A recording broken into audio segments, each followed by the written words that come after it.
Mais um momento de pregação da palavra para a glória de Deus. Convido você a fechar os seus olhos mais uma vez, vamos falar com o Senhor.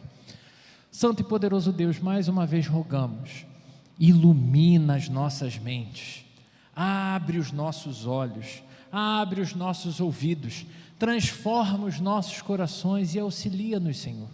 Conduz-nos, Senhor, nesse movimento de restauração da nossa identidade, de libertação de imagens e coisas que foram lançadas sobre nós, que nós possamos de verdade pertencer ao Senhor, em nome de Jesus, amém.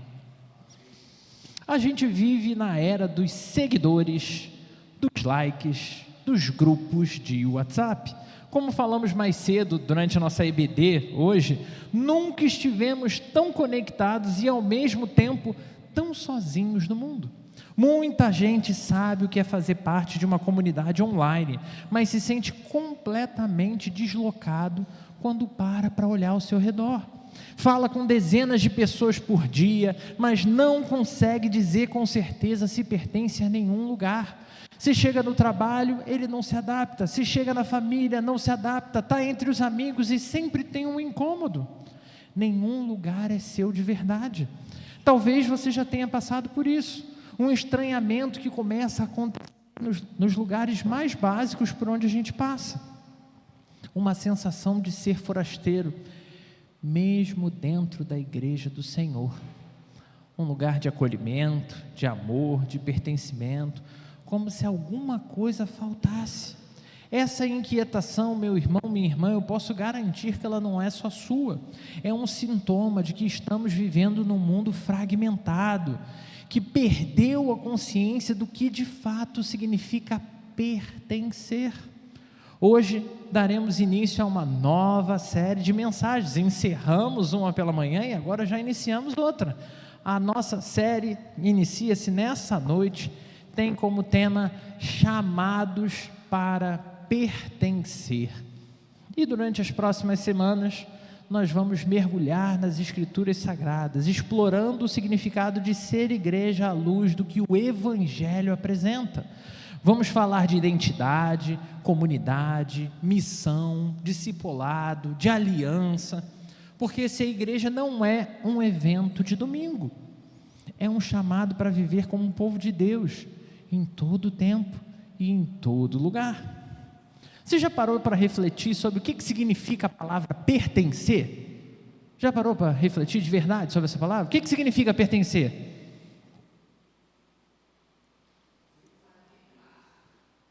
Fazer parte. Boa. Participar. Estar incluído. A gente precisa refletir sobre essas coisas, porque às vezes parece que a gente está tão assim, num piloto automático, que a gente vai vivendo e vai decidindo sem nem refletir mais profundamente.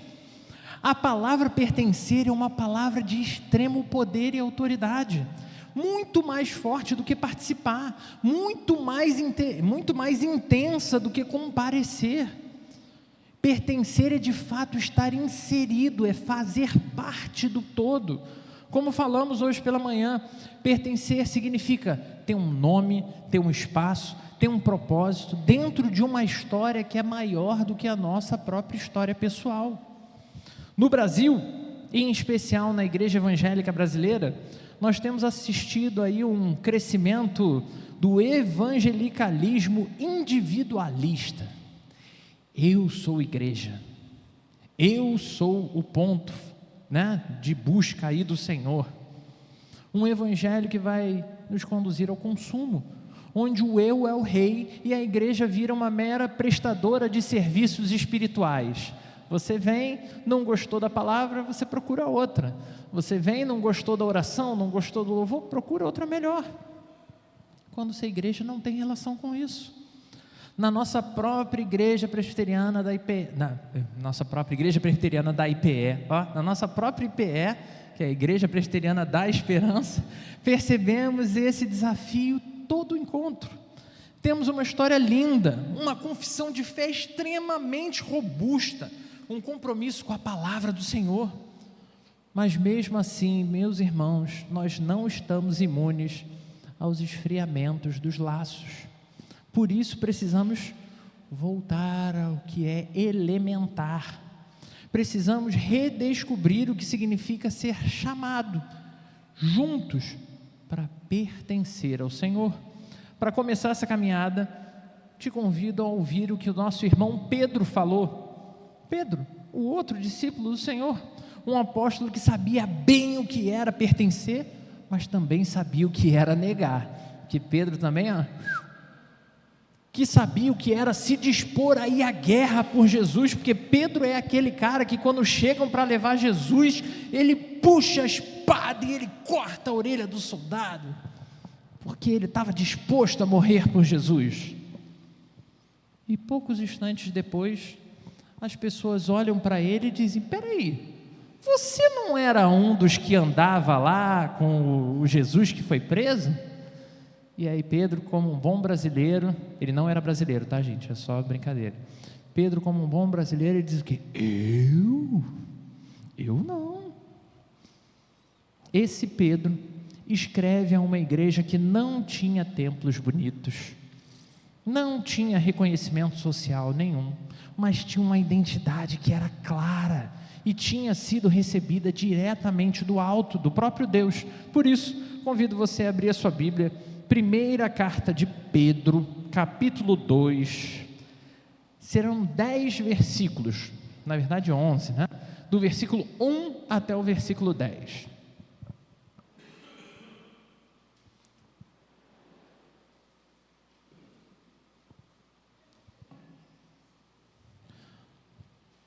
Primeira carta de Pedro, capítulo 2, do versículo 1 ao 10. Diz assim a palavra do Senhor: portanto, livrem-se de toda maldade, de todo engano, hipocrisia, inveja e de todo tipo de maledicência. Como crianças recém-nascidas, desejem de coração o leite espiritual puro, para que por meio dele cresçam para a salvação. Agora que provaram que o Senhor é bom, à medida que se aproximam dele, a pedra viva, rejeitada pelos homens, mas escolhida por Deus e preciosa para ele, vocês também estão sendo utilizados como pedras vivas na edificação de uma casa espiritual, para serem sacerdócio santo, oferecendo sacrifícios espirituais aceitáveis a Deus por meio de Jesus Cristo.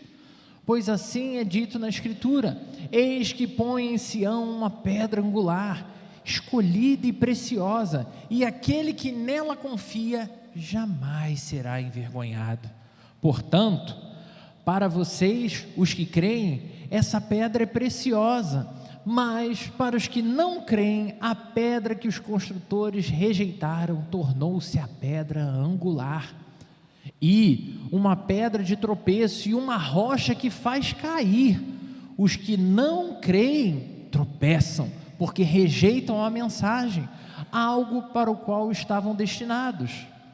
Vocês, porém, são geração eleita, reino de sacerdotes, nação santa, povo que pertence a Deus, para anunciar as grandezas daqueles que o chamou das trevas para a sua maravilhosa luz.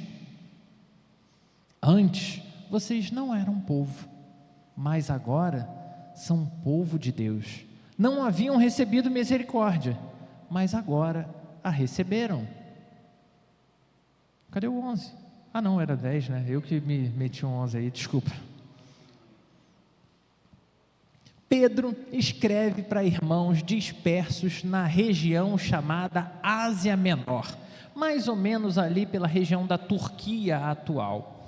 Em sua maioria, o pessoal dessa igreja que recebe a carta de Pedro eram gentios recém-convertidos. Gentio é todo aquele que não é judeu, ok? Ou seja, era de algum outro povo qualquer da terra, vivendo em um ambiente hostil à fé cristã.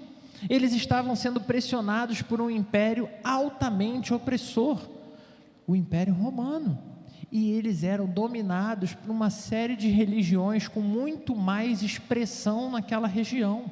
Ou seja, os irmãos dessa região da Ásia Menor se sentiam deslocados, se sentiam rejeitados, se sentiam estrangeiros, se sentiam incapazes de fazer a obra. Pedro então escreve essa carta para exortá-los, para levá-los a entender quem de fato eles são, independente do que acontece ao redor deles, quem eles são em Cristo Jesus. A carta toda de Pedro vai girar em torno dessa tensão: viver como estrangeiro no mundo, mas profundamente pertencente ao povo de Deus. A estrutura da primeira carta de Pedro, especificamente no capítulo 2, é extremamente progressiva, ou seja, ele vai acrescentando detalhes do que significa essa caminhada, essa jornada com o Senhor. Ele começa com um chamado ao abandono de vícios relacionais, no versículo 1, depois ele passa pelo desejo, pela busca pela palavra, no versículo 2, depois ele nos direciona para a edificação da comunidade, como casa espiritual, no versículo 5, e assim nós vamos passo a passo avançando, ao ponto de nos versículos 6 a 8, sermos convocados a olhar para a necessidade da centralidade de Cristo como pedra angular. Pedra angular, aquela pedra que sustenta, sabe quando você faz o arco ali, ela que vai sustentar todas as coisas. E culmina em uma declaração impactante de identidade e missão, quando fala dos versículos 9 e 10, que a gente tem vários louvores, vários hinos, várias mensagens sobre o assunto. Essa perícope é o trecho bíblico, é fundamental porque apresenta uma das mais poderosas declarações de identidade de toda a Escritura. É algo que vai trazer para a gente a poderosa declaração da identidade coletiva da igreja, expressa diretamente na Bíblia. Ela se ancora não num texto novo, mas num texto lá do Antigo Testamento, fundamentado em Êxodo capítulo 19, repetido por Isaías no capítulo 28, descrito pela relação de Deus com o seu povo em todo o livro de Oséias, mostrando que a igreja é o cumprimento do plano redentor de Deus, para chamar um povo para ser o seu povo, e que isso, meu irmão, minha irmã, necessariamente passa por Jesus Cristo. Mas, antes da gente entrar nos 3 pontos centrais da nossa reflexão, é importante lembrar que, assim como os cristãos lá daquele primeiro século enfrentavam hostilidade, enfrentavam marginalização, ou seja, eles ficaram à margem da sociedade, nós também vivemos sob pressões específicas, pressões que nos incomodam, que nos fazem mal hoje. Na nossa realidade atual, aqui no Brasil, enfrentamos o peso da polarização, da desesperança institucional e da desvalorização da espiritualidade enquanto igreja, enquanto comunidade. Nos últimos anos, vimos um aumento absurdo nas tarifas, ao ponto do pessoal brincar que o nome do ministro é Taxade, né? Falando que ele toda hora inventa uma taxa, sobe uma taxa. E isso impacta nos nossos custos e despesas internos, que afetam diretamente a dignidade da vida das pessoas, a dignidade das famílias. E nessa última semana, começou uma nova treta, não sei se você está acompanhando a política. Essa nova semana, fomos surpreendidos com o anúncio de uma nova tarifação internacional. Misericórdia, isso mesmo. Misericórdia, porque isso, meu irmão, minha irmã, não importa o lado que você esteja, não importa quem seja o seu político de estimação, isso vai trazer problema, isso vai trazer desafio, isso vai trazer dificuldade, isso vai atrapalhar, por exemplo, não só a sua casa e as suas despesas, mas isso afeta as missões globais, porque todo o sistema de missões, grande parte dele, se não todo, funciona baseado no dólar. Quando a igreja manda investimentos para um missionário em um outro país, isso primeiro é convertido em dólar. Então tudo isso tem um impacto que vai muito além do que uma discussãozinha direita e esquerda. A pergunta que ecoa é, no meio de todo esse caos, de toda essa instabilidade, quem de fato é você? Qual de fato é a sua contribuição com isso? A quem eu e você pertencemos? Que tipo de povo nós temos sido nesse lugar? Esse texto tem muito a nos auxiliar para responder essas respostas. Por isso, te convido a refletir pelo ponto 1. Vamos lá, pega seu celular aí para anotar. Ponto 1. A primeira questão, ele vai já destrinchar várias coisas, né? Foi difícil aqui fechar em só 3 pontos, porque esse texto é muito rico. Mas, como ponto 1 nessa noite, focaremos na parte: somos edificados como casa espiritual. Somos edificados como casa espiritual. Eu acho que tem algum outro microfone aberto. O que isso significa, meu irmão, minha irmã? Significa que nós não somos pedras soltas. Não, esse aí é o que eu estou usando, por favor. Nós não somos pedras soltas por aí. Desculpa, o meu é o azul. Não somos sozinhos, livres, leves e soltos. Nós somos parte de uma construção viva. O texto diz que estamos sendo utilizados como pedras vivas na edificação de uma casa espiritual. Isso significa que cada crente tem lugar aqui. Todos nós, uma função, todos nós temos conexão. Você já viu um muro, como se encaixam os tijolos no muro? O muro que está aqui embaixo, o muro dessa parte aqui da parede, ele não está diretamente conectado a esse aqui, ele está conectado a outros próximos, mas que vão se conectando para formar uma estrutura robusta.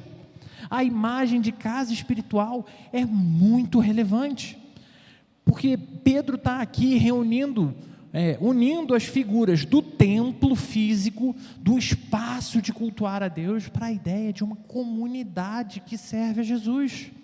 Ou seja, ele diz que cada crente é uma pedra.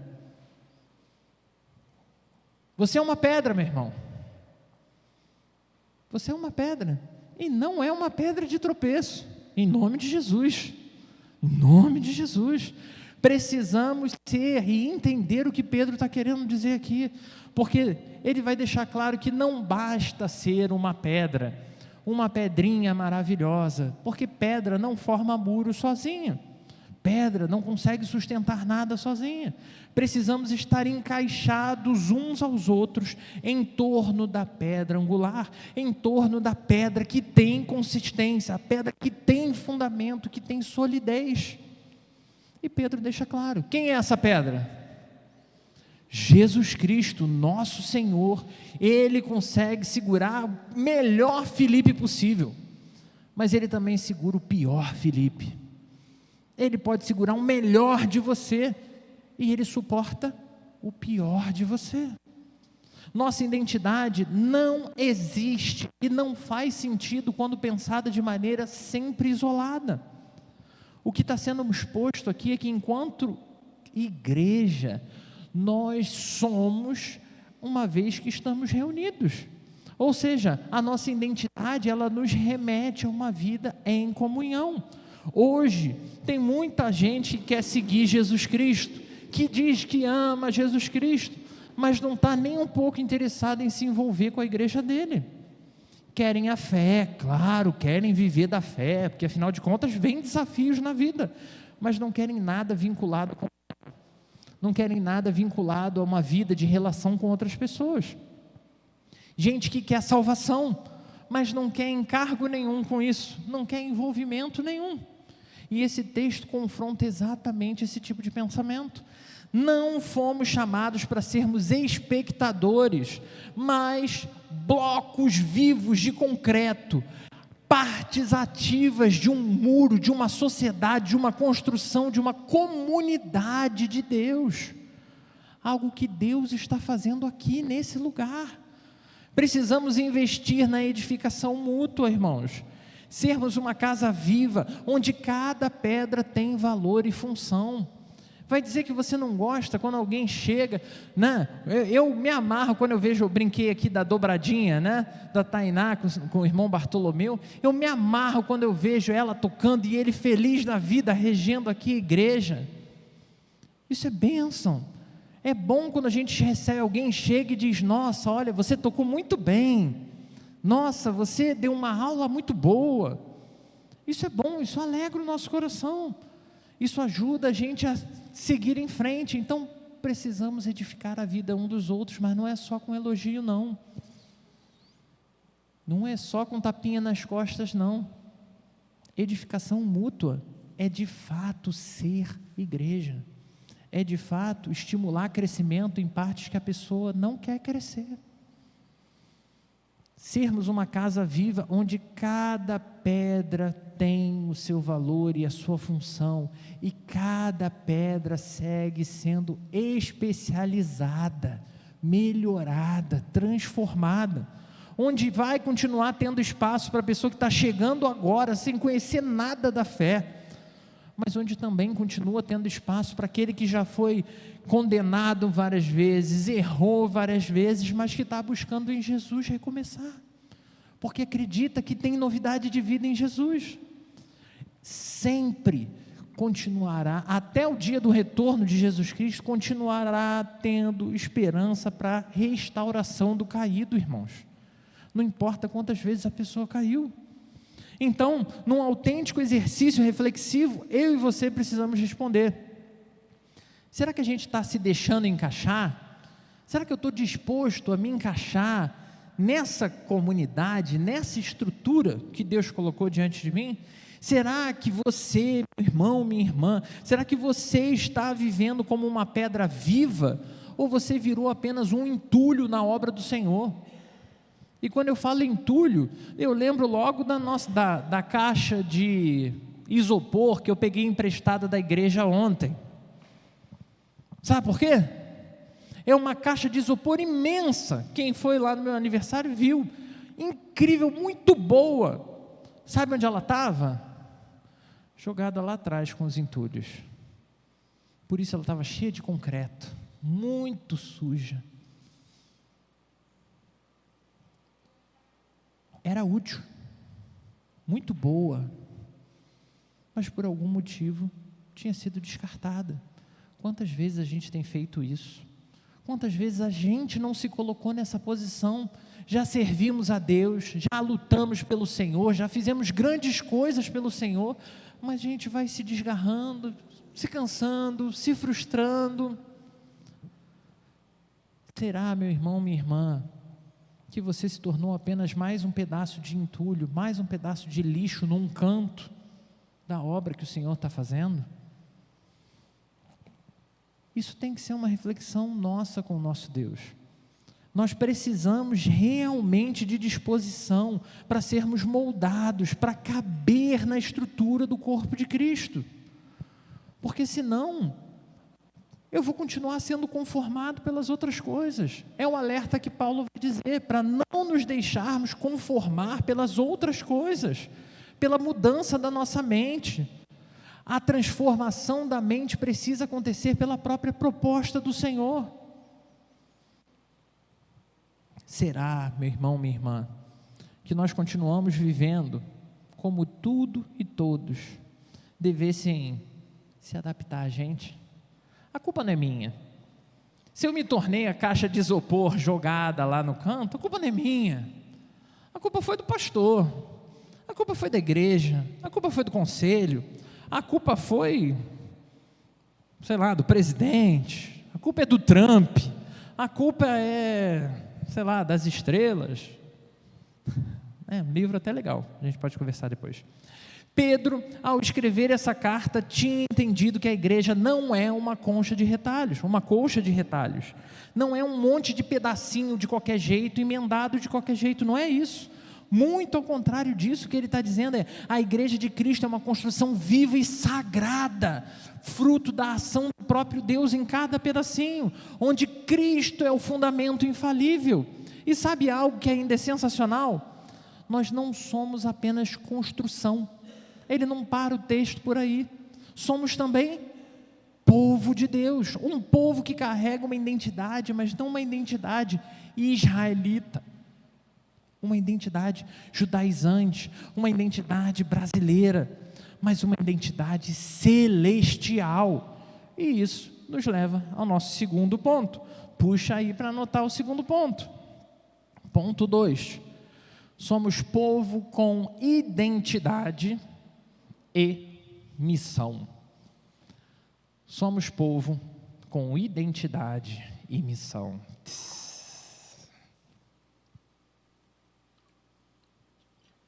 Até bebi água, porque essa parte é quente. Pedro não diz apenas que somos mais também para o que eu e você existimos. Ele começa a descrever uma verdadeira identidade, para deixar qualquer perdido com inveja. Isso aqui que ele fala, nossa, como eu brinquei até quando a gente estava lendo, eu lembrei pelo menos de umas 20 músicas enquanto eu li esse texto, porque é muito bom, é muito incrível você ver o que Deus nos confere de identidade. Ou seja, conduzido pelo Espírito Santo, Pedro vai dizer, olha que coisa maravilhosa, nós não somos qualquer coisa não, entendeu? Você está achando aí que você é um mero carioca, morador de Marechal? Não, muito pouco isso aí.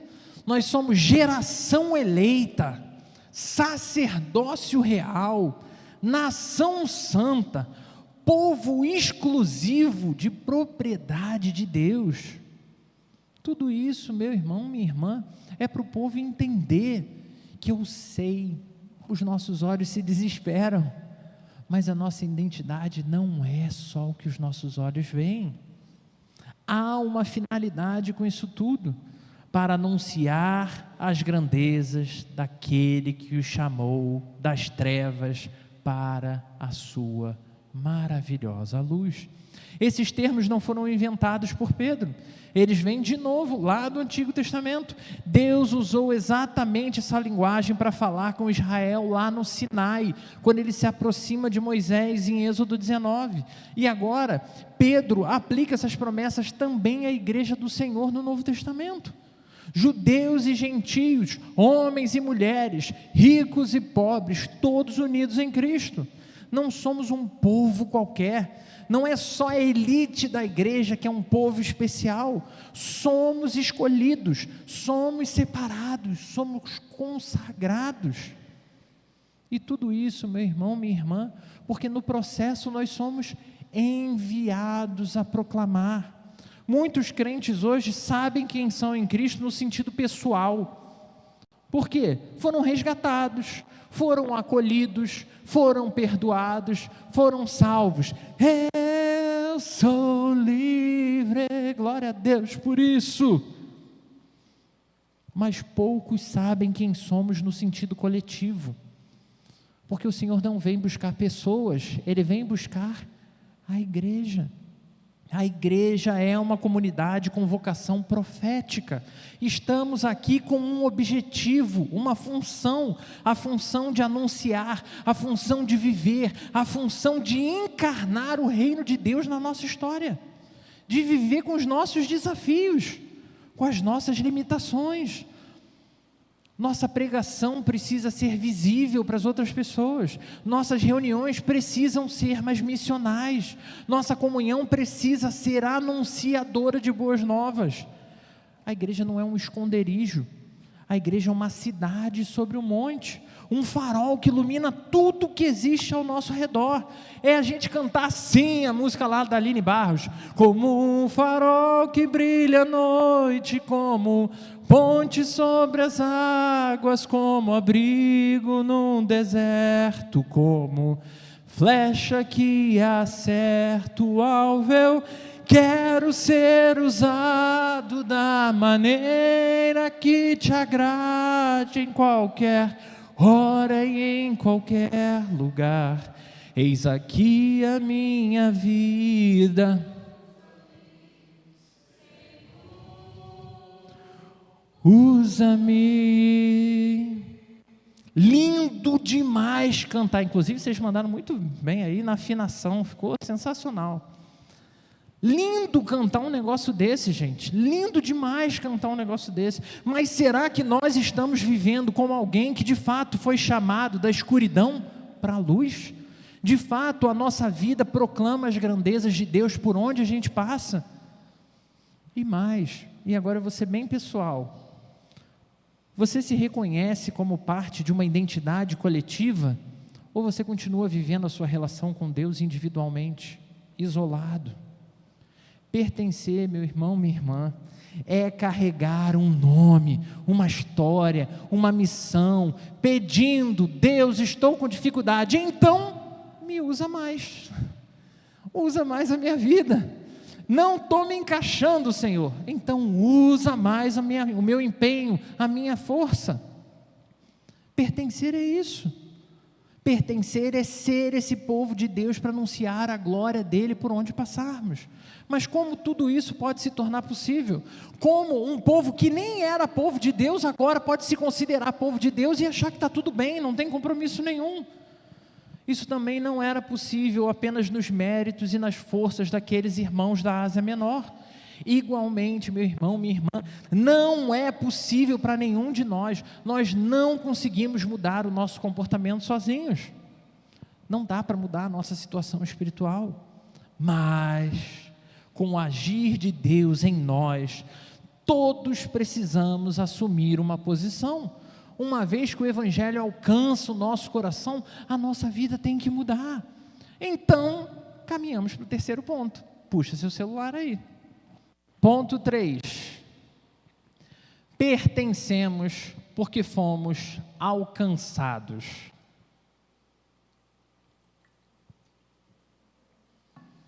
Pertencemos porque fomos alcançados.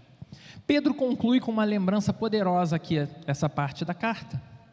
Ele vai dizer: antes vocês nem sequer eram povo. E eu acho legal esse encadeamento, né? Não é antes vocês não eram povo. Antes vocês nem sequer tinham direito de nada. É tipo, antes de começar a conversa, cala tua boquita, porque não tem chance de você falar aqui. É tipo isso que Pedro está falando, entendeu? Antes vocês nem sequer eram povo, mas agora se tornaram povo de Deus. Não haviam recebido nenhuma misericórdia, mas agora receberam misericórdia. Esse, meu irmão, minha irmã, é um eco do livro de Oséias, o povo infiel sendo chamado novamente para ser povo de Deus, como a gente vê, Oséias capítulo 2, versículo 23, Pedro mostra que a nossa inclusão na igreja não pode ser jamais atrelada a nenhum mérito, não pode ser atrelada a nenhuma linhagem. Então tira da tua cabeça, em nome de Jesus, que quem tem sangue do povo de Israel tem benefício. Não tem a ver com esforço, não é sobre isso. O que Pedro está deixando claro é que todas essas implicações de ser povo de Deus, desculpa, foi muita vontade, né? Vem através da misericórdia, que não nos imputa o castigo que eu e você merecíamos. Que mal do jeito que você é, mal do jeito que eu sou, a gente não merecia nada com Deus. Tudo começa na graça, que além de não nos punir, ainda nos transmite um novo status diante de Deus. Graça, favor imerecido. Em um mundo onde a meritocracia reina, a igreja é chamada a ser o lugar da misericórdia. Aqui não pertencemos porque merecemos, pertencemos porque fomos alcançados pelo Senhor. Somos uma comunidade de pecadores, sim, miseráveis pecadores, mas pecadores que foram perdoados e que estão numa jornada de santificação. Precisamos cultivar um ambiente de misericórdia, e isso necessariamente nos tira de um ambiente de julgamento. Você entende o que eu estou falando aqui quando eu explico, quando eu uso esse termo que a igreja repete tanto, misericórdia, né? Misericórdia é um termo que tem muito na Bíblia, é um termo que a gente usa muito falando no evangelicalês, mas o que significa misericórdia? O que isso muda na forma como você se relaciona com as outras pessoas? Será que de fato a gente consegue aplicar essa misericórdia a quem está do nosso lado? Ou a gente faz mais ou menos como aí fora? Quem erra e é meu amigo, está perdoado. Mas quem erra e é meu inimigo, o rigor da lei em cima deles. Pertencer à igreja é viver sobre a sombra da eterna misericórdia do Senhor, que se renova a cada manhã. É saber que fomos chamados, acolhidos e mantidos por pura obra de graça, graça celeste. Se a misericórdia é Deus não nos dando o que a gente merecia, a graça é Ele nos dando o que jamais poderíamos conquistar por nossas próprias forças. É a graça que nos insere nessa casa espiritual. Quando você era nada além de um pedregulho horroroso, Deus pegou você e falou assim: meu filho, minha filha, você não cabe em nenhum lugar, mas nas minhas mãos eu tenho um lugar perfeito para você. Eu tenho um ajuste perfeito para você. É a graça que nos insere na casa espiritual, que nos faz povo com identidade, povo com missão.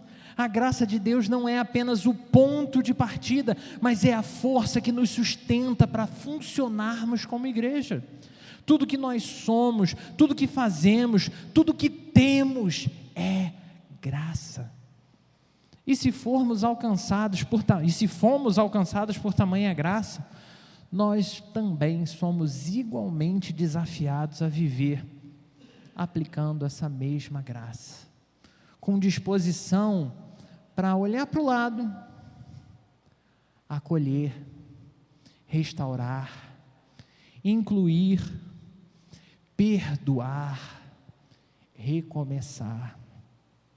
Uma igreja marcada pela graça é uma igreja que sabe que não pertence baseado nos seus méritos, e por isso abre as portas com generosidade, porque aqui, meu irmão, é o lugar que o racista tem que vir, é o lugar que o nazista tem que vir, é o lugar que a prostituta tem que vir, que o viciado tem que vir, que a pessoa cruel tem que vir, que o assassino tem que vir, porque aqui existe novidade de vida para todos. Eu não posso te tratar bem, eu não posso me relacionar bem com você porque você tem algo a me oferecer, ou porque você me trata bem também. O exercício do Evangelho é o oposto disso, é a gente de fato amar os nossos inimigos. Facinho, né? Mole. É perdoar aqueles que nos perseguem. Gente, eu olho para o meu passado, eu criancinha, de vez em quando, eu lembro de algumas coisas assim, eu tenho a memória boa, eu lembro de eu orando para Deus matar professor, para umas coisas assim, eu era uma criança, gente, criança crente, então quando eu tinha algum desafio, eu queria que Deus resolvesse meu desafio, entendeu? Então não queria problema não, Deus, dá teu jeito aí, ó. Ou quando eu ia jogar um jogo e tinha, eu joguei aí em escolinha desde cedo, então quando ia ter um jogo contra o outro time tinha lá um cara que era um cracaço, eu pensava, Deus, que nesse dia ele esteja machucado, que nesse dia ele não jogue. Isso é fácil, irmãos, porque isso é o puro suco do seu coração, o puro suco do meu coração. A gente vai pedir o que a gente quer. Pô, quem eu gosto, pô, Deus, abençoa, vai lá, ajuda o cara a passar na prova. Mas quem eu não gosto, Deus, fecha a porta. Deus, faz sofrer, só um pouquinho assim, dá uma apertadinha, Deus, pelo menos.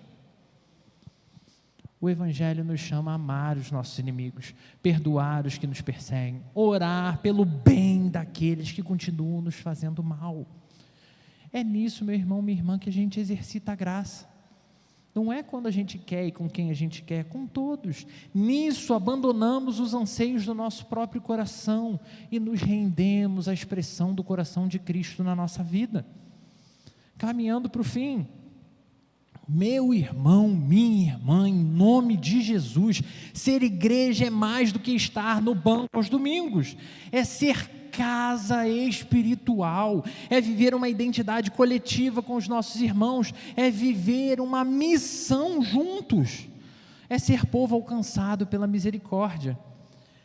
Em Cristo, cada um de nós, todos nós, fomos chamados para pertencer.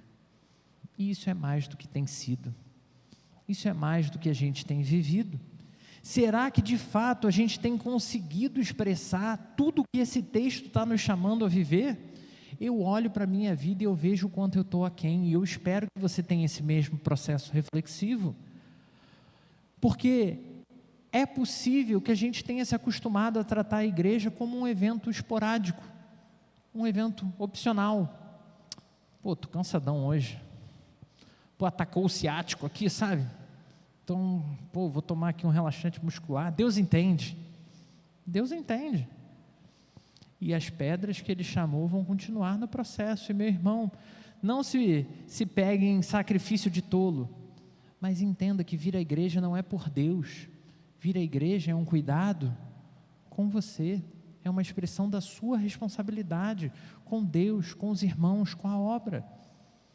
Será que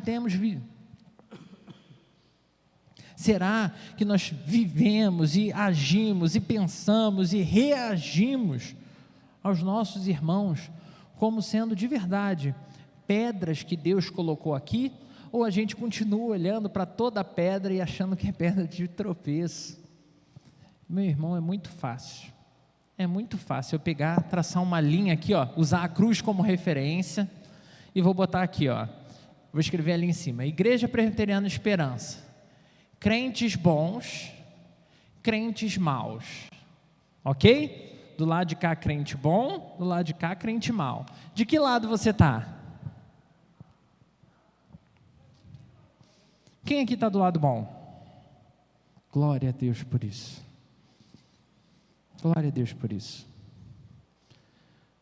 Só que não basta só a gente entender que nós somos os maus. A gente tem que olhar e lembrar que quem está do nosso lado também é mau e que também está sendo transformado por Deus. A grande diferença que esse texto nos mostra é: todos estamos desse lado, mas à sombra da cruz, todos nós estamos sendo transferidos para o lado de cá, aos méritos de Jesus Cristo. A gente tem que perdoar mais, a gente tem que amar mais. Será que de fato a gente tem vivido uma vida que proclama a grandeza de Deus com a nossa história, com o que a gente fala, com como a gente reage? Meu irmão, em nome de Jesus, às vezes é um abraço que separa a gente de resolver um problema. Às vezes você tem a coisa para falar e você quer falar, mas o que o Espírito te manda é: cala a boquita, vai lá e abraça, expresse graça, deixa a lição de moral para outra hora, porque o mundo continua gritando as suas verdades, e o nosso coração adora colher as verdades que o mundo grita. Se a gente não entender que nós somos esses crentes aqui quebrados, falhos, que dependem da cruz, vai ser fácil a gente se perder, vai ser fácil a gente se iludir, vai ser fácil a gente passar do verdadeiro evangelho para um falso evangelho. Hoje é tempo de reencontrar o nosso lugar, tempo de lembrar que fomos chamados para pertencer a uma história maior, não por performance, mas por misericórdia, por graça. Não porque conquistamos, porque merecemos, mas porque cremos que já recebemos muito mais do que éramos capazes de merecer. Hoje temos de Deus a oportunidade de verdadeiramente fazer parte de uma história maior. Por isso, meu irmão, minha irmã, eu convido você a fechar os seus olhos. Convido você a lembrar do seu momento que você se encontrou com Deus e ouviu a voz dele, dizendo que você é meu, você é minha. Falemos com o Senhor. Ah, Senhor Deus Todo-Poderoso, obrigado, Senhor, porque não nos deixes abandonados no mundo, para a gente viver da forma que quiser, do jeito que quiser. Em Tua graça, o Senhor nos chama das trevas para a Tua maravilhosa luz. Obrigado por isso. Obrigado, Senhor, porque o Senhor continua nos fazendo parte de um povo. O Senhor nos chamou para sermos essa casa viva, uma comunidade santa do Senhor. Então, Deus, em nome de Jesus, ensina-nos a viver como homens e mulheres que sabem pertencer, que entendem a necessidade de pertencer. Ajuda-nos, Senhor, a amar a Tua igreja, a amar os nossos irmãos e irmãs. Ajuda-nos, Senhor, a servir, mas não de qualquer forma, de qualquer jeito. Ajuda-nos a servir com alegria, com graça, com misericórdia. Ajuda-nos, Senhor, a proclamar com coragem. Ajuda-nos a acolher aqueles que precisam, Senhor. É tão fácil a gente reclamar quando as pessoas falham com a gente. Ajuda-nos, Senhor, a expressar verdadeira graça aqui nesse lugar. Que sejamos, Senhor, de fato, o teu povo, a tua gente. Que sejamos o teu agir, o teu braço operante no mundo, Senhor. Mas que cada um de nós não se sinta de forma nenhuma o grande super-herói. Pelo contrário, Senhor, leva-nos a viver uma vida de união com os nossos irmãos. Brilha em nós, Senhor, com a tua luz. Brilha, Senhor, através de nós, para a tua honra e para a tua glória. É isso que te pedimos, em nome de Jesus. Amém. Convido você a se colocar de pé mais